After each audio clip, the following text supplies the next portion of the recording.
алғысымызды айтамыз, Алла разы болсын. Енді ұл мен қыздың достығы жайлы не айтып бересіз дейді. Енді әрине бұл жерде қарау керек. Нәпсі деген дүние бар.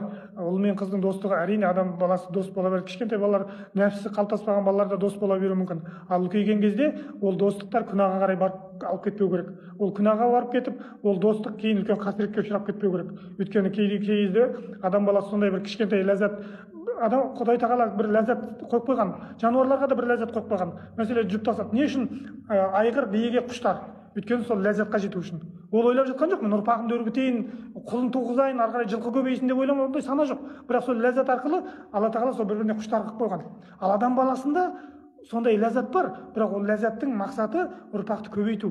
Сондықтан да жаңағы сол ләззатқа кетіп қалып, ол жаңағы хайуандар сияқты ләззат алумен айналысам деп, абыройға нұқсан келтіріп, жаңағы өзінің өміріне балта шабуға болмайды. Сондықтан да біздің жануардан ерекшелігіміз сол. Сондықтан да ол достық деген дүние нәпсі құмарлыққа қарай кетіп қалмаса, ол әрине